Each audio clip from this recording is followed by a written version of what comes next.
कार्यालय तक पहुंचाया गया है। यहां हम आपको पूरी पृष्ठभूमि बताते हैं। राष्ट्रीय संघर्ष समिति नामक संगठन ने देहरादून में ईपीएफओ के आयुक्त के कार्यालय के माध्यम से प्रधानमंत्री जी के नाम एक ज्ञापन भेजा है। इस ज्ञापन में कड़े शब्दों में कहा गया है कि ईपीएस 95 पेंशन योजना के तहत सेवानिवृत्त हुए कर्मचारियों को वर्तमान में औसतन मात्र 1,000 रुपए, केवल 1,000 रुपए मासिक पेंशन दी जा रही है।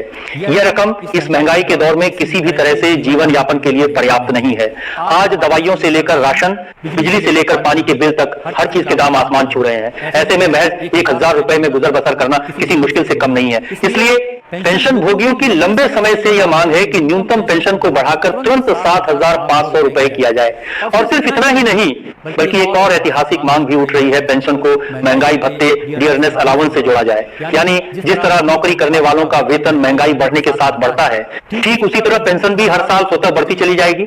अगर यह प्रस्ताव पास हो जाता है तो जैसे जैसे देश में महंगाई की दर बढ़ेगी, आपकी पेंशन अपने आप बढ़ जाएगी। इससे बुजुर्गों को हर साल राहत मिलेगी और उनकी आर्थिक स्थिति महंगाई के दबाव में भी स्थिर बनी रहेगी। अब बात करते हैं एक और बड़े और तकनीकी लेकिन बेहद जरूरी बदलाव की, जो सीधे आपकी पेंशन की गणना को बदल कर रख रहे हैं। तो तलीस देगा। दोस्तों, अभी तक पेंशन की गणना अधिकतम 15,000 रुपए, केवल 15,000 रुपए की वेतन सीमा के आधार पर की जाती है। यानी चाहे किसी की अंतिम वेतन 20,000 हो या 50,000, पेंशन की गणना के लिए उसकी सैलरी का अधिकतम 15,000 रुपए ही माना जाता था।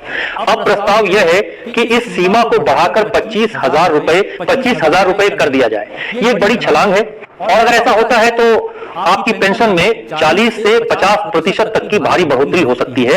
यानी जो पेंशन आज 1,000 रुपए है, वो सीधे 1,500 से 2,000 रुपए के आसपास जा सकती है। इतना ही नहीं, पेंशन गणना का तरीका भी बदलने की तैयारी है। अभी आमतौर पर पेंशन की गणना सेवानिवृत्ति से पहले के अंतिम 12 महीनों के औसत वेतन के आधार पर होती है।